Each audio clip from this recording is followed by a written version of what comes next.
নমস্কার, আমি অর্পিতা। আপনাদের সবাইকে স্বাগত জানাই সেন চৌধুরীর রান্নাঘরে। আজ আমি আপনাদের সঙ্গে শেয়ার করব দই তড়কা। দই তড়কা বানাতে আমার কি কি লাগছে বা আমি কিভাবে বানাই সেটা আপনাদের সঙ্গে শেয়ার করার আগে আজ অনেক একটি আনন্দের খবর আপনাদের সঙ্গে আমি শেয়ার করি।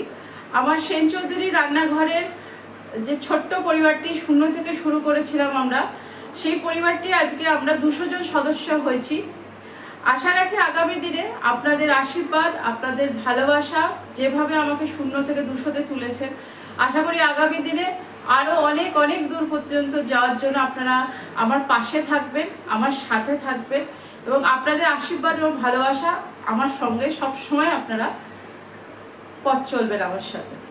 আপনাদেরকে আমি ধন্যবাদ জানিয়ে ছোট করব না, কারণ পরিবারের কোনো সদস্যকে ধন্যবাদ জানানো যায় না। পরিবারের সদস্যদের কাছে আমি সবসময় হাত জোর করে মাথা নত করে প্রণাম জানাচ্ছি। আমার যারা বড়রা আছে, যারা আমার বয়সী বা আমার থেকে ছোট আছো, তাদেরকে অনেক ভালোবাসা, শুভেচ্ছা। এইভাবেই যেন আমার পাশে থেকো, তোমাদের ভালোবাসা বা সকলের আশীর্বাদ যেন সবসময় আমার উপরে থাকে। চলো শুরু করা যাক আজকের আমার রান্নাটি। আমার রান্নাটি করতে কি কি উপকরণ লাগছে সেটি শেয়ার করব, তারপর আমি কীভাবে বানাচ্ছি সেটাও আমি আপনাদের সঙ্গে শেয়ার করব। দেখুন, দই তড়কা বানাতে আমার লাগছে দই। এখানে আমি এক বাটি সাইজের দই নিয়েছি। মোটামুটি এটা খুব বড় না, একটা মিডিয়াম স্ট্যান্ডার্ড সাইজে একটা বাটির 1 বাটি দই আছে আমার। তার জন্য আমি নিয়েছি একটা বড় সাইজের পেঁয়াজ, টমেটো, 15-20 কোয়া রসুন, কারিয়া পাতা, ধনে পাতা, অল্প একটু আদা, আর নিয়েছি বেশ কিছু কাঁচা লঙ্কা। এখানে আছে আমার সর্ষে আর শুকনো লঙ্কা। এখানে আছে আমার নুন, কাশ্মীরের চিলি পাউডার, ধনে গুঁড়ো, হলুদ গুঁড়ো, চিনি। এটা হচ্ছে আমার নর্মাল জিরে গুঁড়ো, আর এটা হচ্ছে আমার রোস্টেড জিরে আর গোলমরিচের গুঁড়ো একসঙ্গে করা। প্রথমে আমি পেঁয়াজগুলো খুব ঝিরিঝিরি করে কেটে নেব।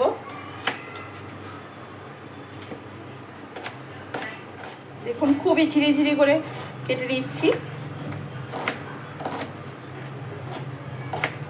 একদম পাতলা ঝিরিঝিরি করে। দেখুন, বাড়িতে যদি হঠাৎ করে অতিথি আসে বা কিছু খেতে মন হচ্ছে না, ভালো লাগছে না, প্রচণ্ড গরম যেহেতু, তখন এরকম দই তড়কা বানিয়ে খাবেন, খুব ভালো লাগে খেতে। এবং এটা রুটি, পরোটা, লুচি যার সঙ্গে আপনারা খাবেন সবের সঙ্গে ভীষণ ভালোভাবে যায় এটা। দেখুন, আমার 4 ভাগে 3 ভাগ দিলাম আর 1 ভাগ রেখে দিলাম। এটা আমার লাগবে না, এটা দিলে খুব বেশি হয়ে যাবে।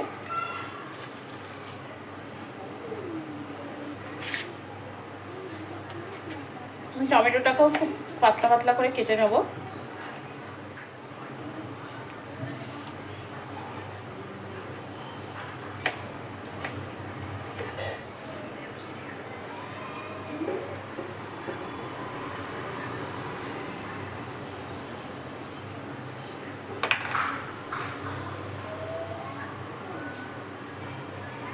লঙ্কাগুলোকে জাস্ট চিড়ে নিচ্ছি এইভাবে।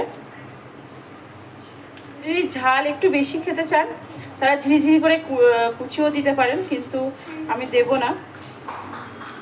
লঙ্কাগুলো আমার চিড়ে নাও।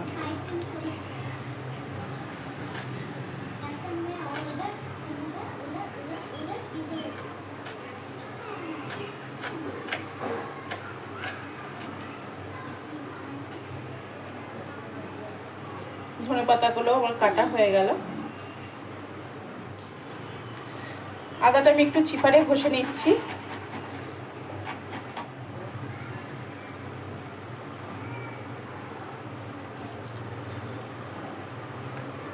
রসুনগুলোও কিন্তু আমি চিপারে ঘষে নিচ্ছি।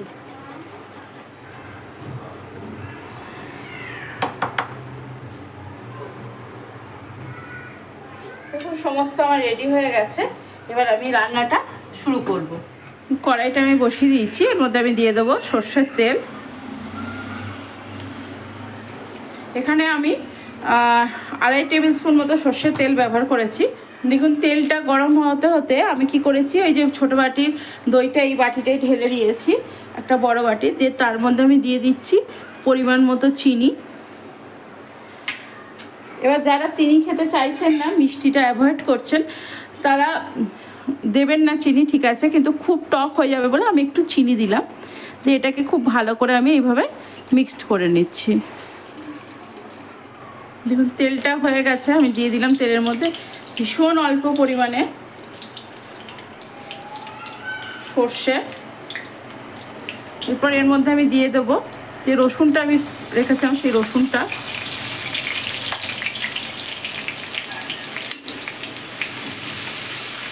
রসুনটাকে আমি খুব ভালো করে নেড়ে নিলাম। রসুনে কিন্তু কাঁচা গন্ধটা চলে গেছে। এর সময় আমি দিয়ে দেবো যে আদাটা আমি রেখেছিলাম, সে আদাটা চিপারে ঘষে যে আদাটা রেখেছে, আদাটা দিয়ে জাস্ট কয়েক সেকেন্ড এইভাবে নেড়েই আমি দিয়ে দিচ্ছি এর মধ্যে পেঁয়াজ।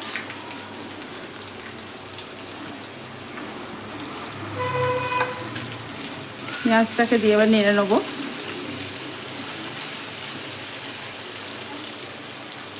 খুব কম সময়ে খুব তাড়াতাড়ি একটা রান্না, একদম বেশি সময় লাগে না। আর দেখুন সব কিছুই আমাদের ঘরে কিন্তু থাকে, রেগুলারের যে মশলা বা রেগুলারের যা জিনিস সেই দিয়ে আমি বানাচ্ছি। কোনোটাই আপনাদের বাজার থেকে আলাদা করে কিনে আনতে হবে না। দইও অনেক, এখন গরমকাল সবার ঘরেই বসানো হয় দই মোটামুটি। এবার বাজার থেকে কিনে এনেও আপনি করতে পারেন দইটা, কোনো অসুবিধা নেই। দেখুন পেঁয়াজটা আমার ভাজা ভাজা হয়ে এসছে, একদম মানে কালার চেঞ্জ হয়ে যায়নি, একবারই আমি কালার চেঞ্জ করিনি, তাও দেখুন ভাজা ভাজা অনেকটাই হয়ে এসছে। এই সময় দিয়ে দেবো আমি যে টমেটোটা কুচি কুচি করে রেখেছিলাম, টমেটোটা।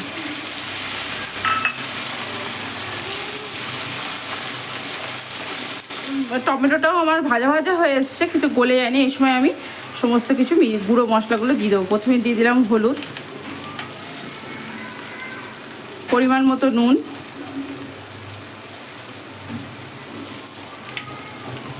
ধনে গুঁড়ো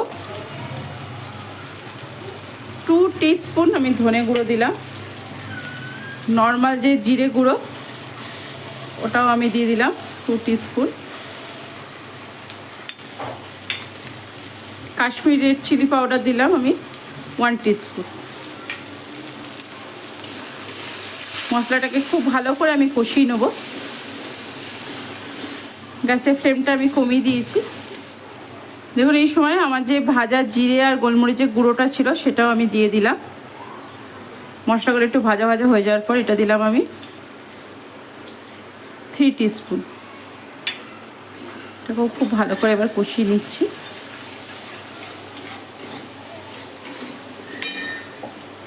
মশলাটা যাতে ধরে না যায় অল্প একটু জল দিলাম। গ্যাসের ফ্লেমটা আমি লো টু মিডিয়ামে করে দিয়ে এবার কষাবো। এখানে আমি এই সময় দিয়ে দিলাম অল্প পরিমাণ ধনেপাতা। ধনেপাতা যদি না থাকে ধনেপাতা দেওয়ার কোনো দরকার নেই, কসুরি মেথি দিতে পারেন। আবার যদি আপনারা চান যে ধনেপাতা কসুরি মেথি কোনোটাই দেবো না, কোনোটাই দেওয়ার দরকার নেই। তো আমার কাছে ছিল ধনেপাতা, সেজন্য আমি ধনেপাতাটা দিলাম। দেখুন আমি যে মশলাগুলো ব্যবহার করেছিলাম তার কাঁচা গন্ধ পুরো চলে গেছে। গ্যাসের ফ্লেম কিন্তু একদমই বাড়াবেন না এই সময়। যদি কেউ চান তো গ্যাসের ফ্লেমটাকে অফ করে দিয়ে দইটাকে মেশাতে পারেন। দেখুন দইটা যেটা আমি চিনি দিয়ে খুব ভালো করে ফেটিয়ে রেখেছিলাম সেটা এবার এর মধ্যে আমি মিশিয়ে দেবো এবং সমানে এটাকে নাড়বো, নাহলে কিন্তু ছানা কেটে যাবে।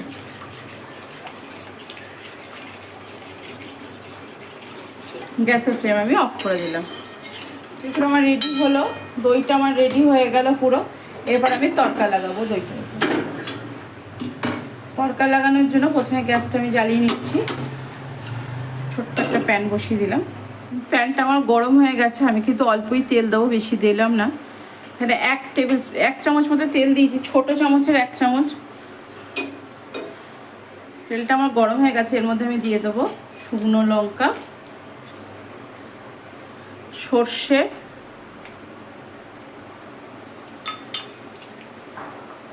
সর্ষে আর শুকনো লঙ্কাটা ভাজা ভাজা হয়ে গেলে যে কারিয়া পাতা গোটা রেখেছিলাম, কারিয়া পাতাটা গ্যাসের ফ্লেমটা কমিয়ে দেবো আমি। কাঁচা লঙ্কা,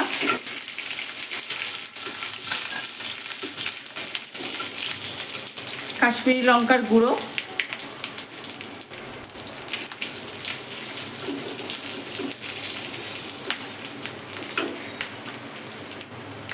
ধনেপাতা। গ্যাসের ফ্লেমটা কিন্তু আমি কমিয়ে দিয়েছি যাতে আমার তরকাটা একদম পুড়ে না যায়। গ্যাসের ফ্লেম আমি অফ করে দিলাম। এর মধ্যে আমি তরকাটা দিয়ে দিলাম।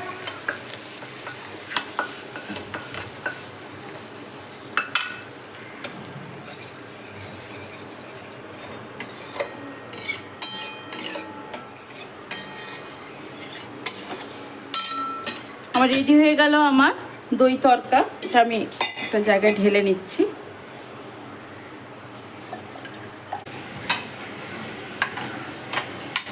দেখুন তরকাটা আমি দই তরকাটা আমি সার্ভ করে দিচ্ছি। দেখুন রেডি হয়ে গেল পারফেক্ট ডিনারের থালি। একটু স্যালাড, একটা ভাজা, রুটি আর দই তরকা। আজ আমি আপনাদের সঙ্গে শেয়ার করলাম দই তরকা। আশা করি আপনাদের ভিডিওটি ভালো লেগেছে। যদি আমার ভিডিওটি ভালো লেগে থাকে অবশ্যই লাইক, শেয়ার, কমেন্টস করতে ভুলবেন না। চ্যানেলটিকে অবশ্যই সাবস্ক্রাইব করবেন। চ্যানেলটিকে সাবস্ক্রাইব করে আমার পাশে থাকবেন। আজ এখানেই ভালো থাকবেন, সুস্থ থাকবেন, আনন্দে থাকবেন, অনেক অনেক সুখে থাকবেন। আবারও একবার বলি যে আমার এই ছোট্ট পরিবারটিকে এতদূর আপনারা নিয়ে আসছেন। আগামী দিনে অবশ্যই আপনারা এটা অনেক অনেক দূর অব্দি বিস্তৃত করবেন আমার পথ চলাটাকে, এই আশা রেখে আজ এখানে।